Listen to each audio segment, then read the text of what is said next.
So let's get into this world.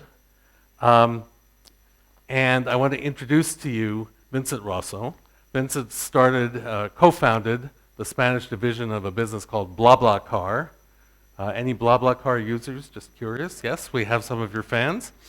He'll talk a little about that, but also about other investments in, and what Seed Pod Capital is about, which, as I understand it, is basically a portfolio of these new economy innovative businesses. So, and then I'll introduce Rebecca after Vincent. So Vincent, the floor is yours. Thank you a lot, Chris. And thanks a lot, Inter, for the opportunity to be here tonight. Thanks for you guys to come and show up.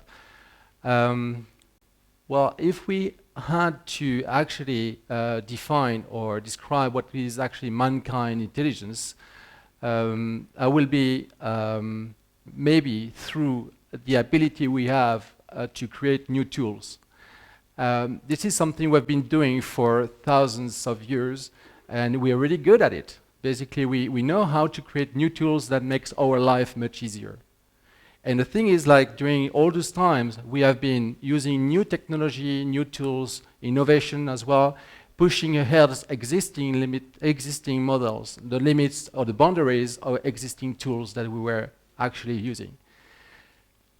And that image is actually really represent the fact that we're building new things based on existing things. And a car is a great example, is a great tool that we actually built up like 150 years ago, and that is probably reaching to a certain kind of limit today. If we look actually carefully at this image, but the Fifth Avenue of New York City, just at the beginning of the 20th century, you can hardly see a car because everybody is actually riding horses, well, having a car with horses, and that the technology at this time was not born yet. But if you look carefully, there is right there one car, the one Google Glass user that probably we might have to cross by today in the street. That was this guy right there, just innovative. You know, it's the first user of a car, disruptive technology.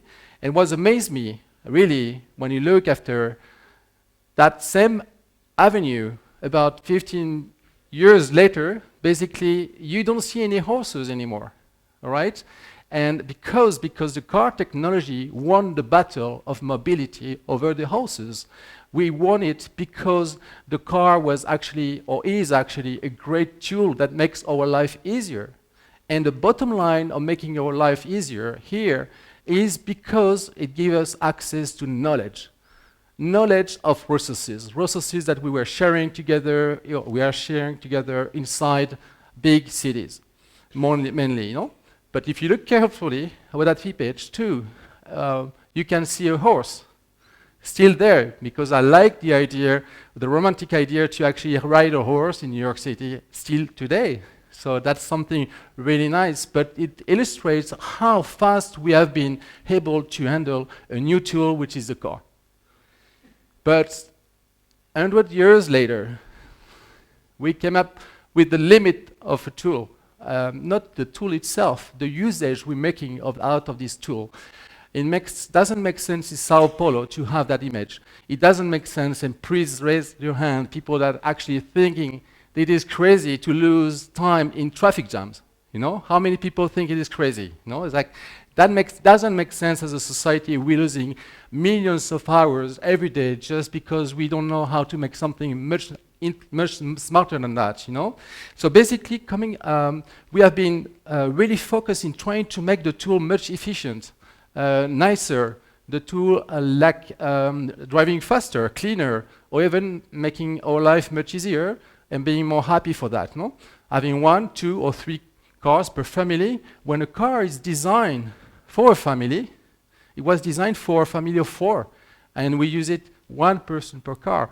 If you look around those cars, the people there, probably you can actually hardly think that the average fill-up rate of this car is about 1.3 or 1.4 person, because it's really hard to actually spot right here.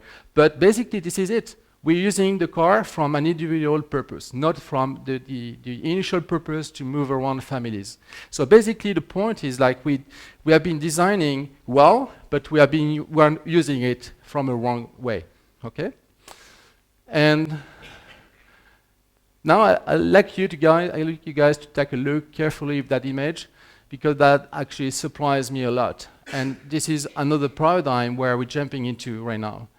And on one hand, well, that is really kind of metaphoric image of China, where people actually having one lane, they can use the smartphone, and the other lane not.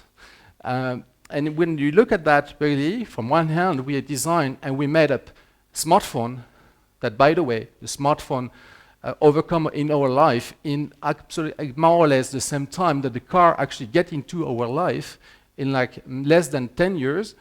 And we are using that technology a lot right now. And from one hand, that technology is so great because we have access to knowledge. We have access so easy to knowledge, to where are our friends, where is work, what we have to do, where we are. Right? We have so many information in the palm of the hand right now, accessible just like before we had to take a car. Right now we can actually take a car too, but we still have the chance to have that information in the palm of the hand. And on the other hand, basically we also have, we are starting to change our habit. We are starting to modify the way we're interacting with that technology. And what we actually saying right here, so that person, Hayek, who's a Nobel Prize, was actually inspiring Thatcher government at the really beginning of the 80s years, sorry. And basically what they said is like the problem of a society is not merely a problem based on of how we allocate the given resources to people, but more a problem of how the utilization of knowledge, and which is not given in totality or the same way to anybody. Basically, what this guy was saying, like 50 years ago, this is what we have in our pocket today. And this guy was really criticized like 50 years ago, and now today, we're just like saying, okay, it's out of the box. Basically, we use it every day, and we think it is great, and it is great.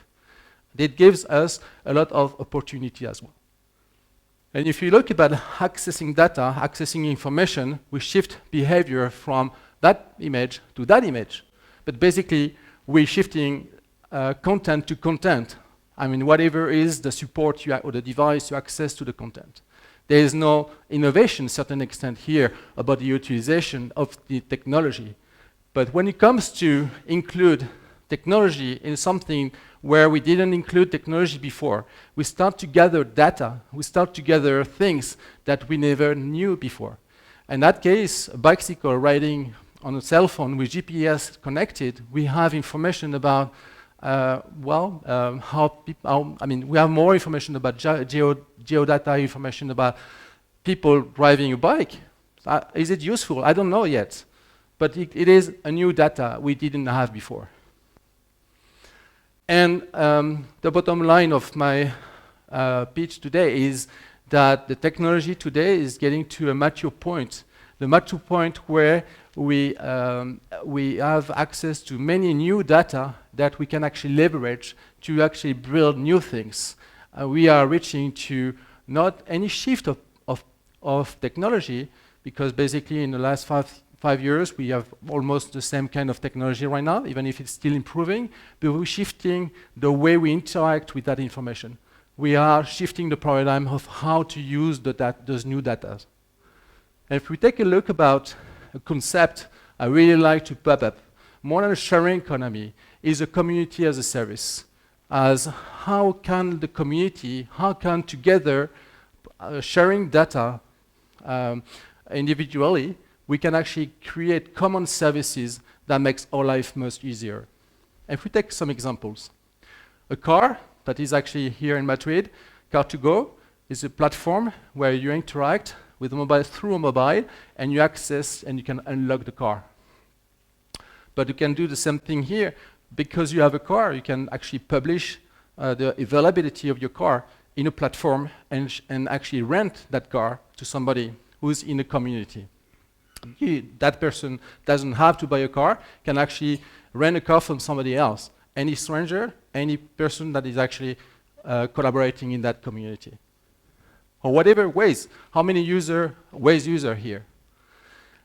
Basically here, that is great. This is my best example ever about how you use data we generated ourselves, painless data we're generating and used by the community itself. Now we know where is the traffic jam. We know where are the police officers as well.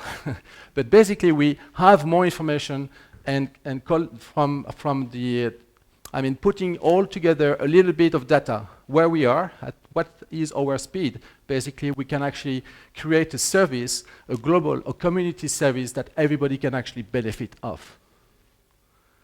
And what about BlaBlaCar? Basically here the idea was not to invent hot water. We just thought about making a much better usage of the empty seats that we are actually driving around. Do you know, guys, how many driving seats we can actually moving around in Spain every day? By about 70 and 100 million seats we're moving around every day. They are all empties. Twice the population of Spain. Does it make sense from the social point of view, from environmental point of view, from the rationalization, basically the way we want to create a society more effective. There's a lack of efficiency here that basically we try to cover. And the idea here, for people who don't know BlaBlaCar, was basically they're a driver that is going to go alone for 100 euros, and he can actually share the empty seats with strangers to actually split and offset the cost of the transportation with other people. And at the end, he only pays 25 euros and saved 75.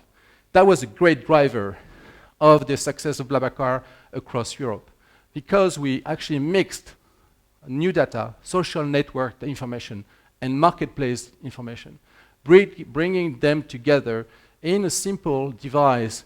We didn't invent a smartphone, we didn't invent a car, we just used the data generated by the people and the data shared together. As a community service, we had the chance to create a great service that is actually today in 22 countries and shared by 45 million people. I'm going to show you a very short video of how BlaBlaCar is used.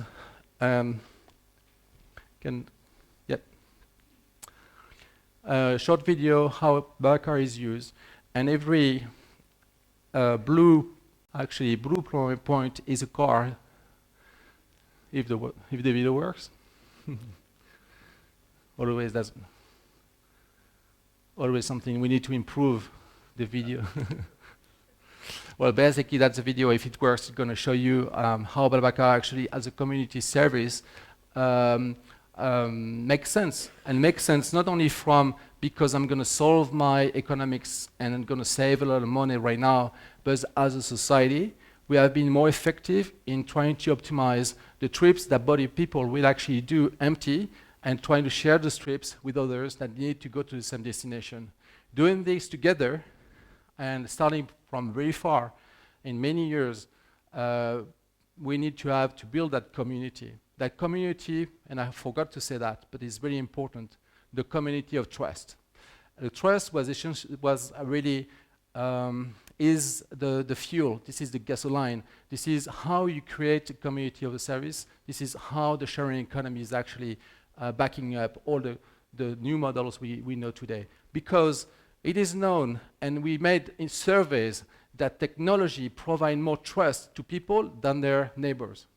This is some of the survey that we ran in Europe, and we had that information saying that, wow, come on, in big cities like this, we don't share our neighbors, but we share technology. We don't trust our neighbors, but we trust technology.